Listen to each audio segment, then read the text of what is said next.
हरिओम। आज हम उस श्लोक पर मनन करेंगे जो हमारी चिंता, तनाव और बेचैनी की जड़ को काट सकता है।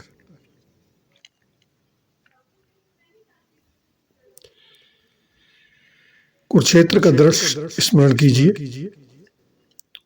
रथ के बीच खड़े अर्जुन, आंखों में आंसू, हृदय में मोह और सामने अपने ही स्वजन। अर्जुन का मन कांप रहा है। वे सोच रहे हैं, इस युद्ध से मुझे क्या मिलेगा?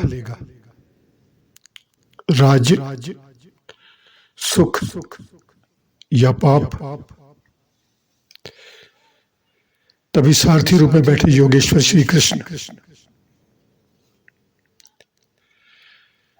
अत्यंत करुणा से कहते हैं,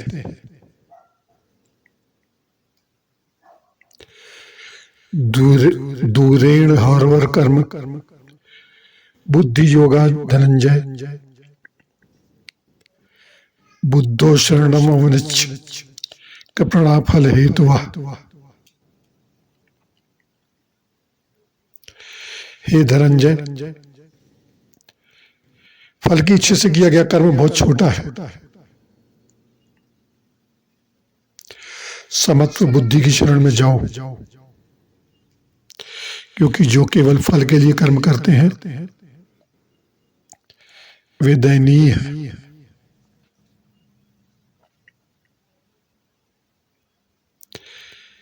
एक छोटे से उदाहरण से समझने का प्रयास करते हैं।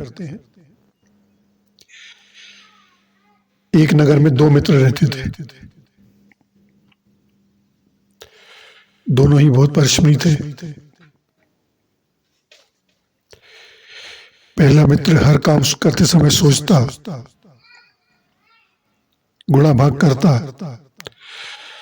मुझे कितना लाभ होगा और मुझे कितनी प्रशंसा मिलेगी। जबकि दूसरा मित्र यह सोचता, यह मेरा कर्तव्य है और इस कर्म को मैं पूरी निष्ठा से करूंगा। समय बीतता गया।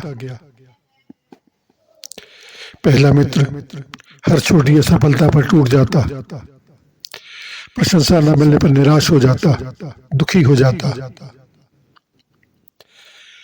जबकि दूसरा मित्र शांत था, आनंदित था, उसे भीतर से संतोष मिलता था।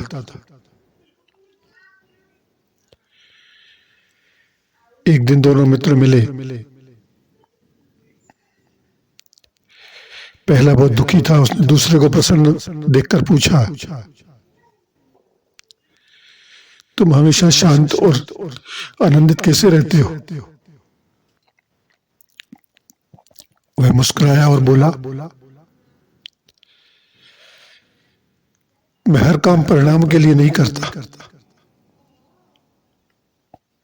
मैं अपने धर्म के लिए करता हूं, निष्ठा के लिए करता हूं। यही बुद्धि योग है।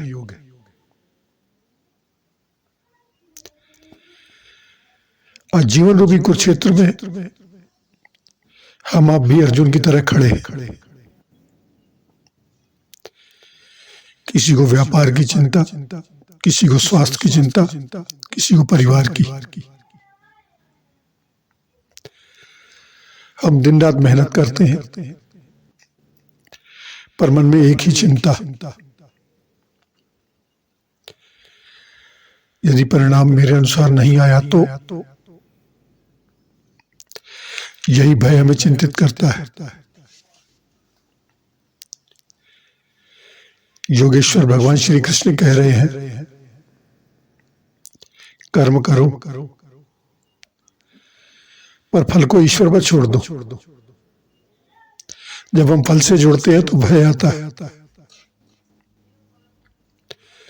जब हम कर्तव्य से जुड़ते हैं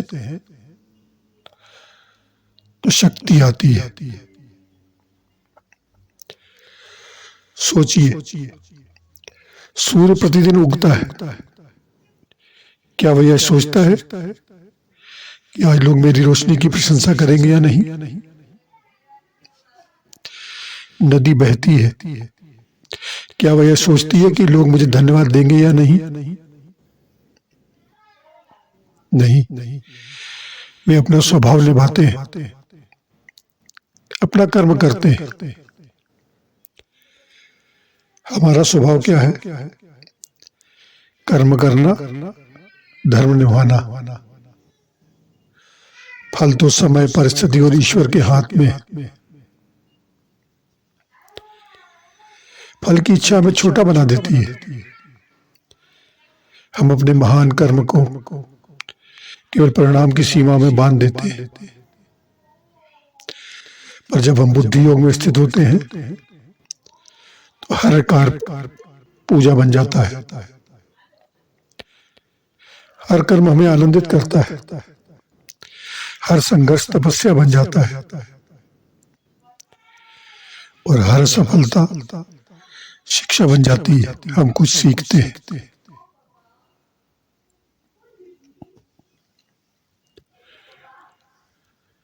हम अपना कर्तव्य पूरी निष्ठा से करेंगे और यदि परिणाम प्रभु पर छोड़ देंगे तो चिंता नहीं सताएगी। सफलता मिले तो धन्यवाद, ना मिले तो भी धन्यवाद,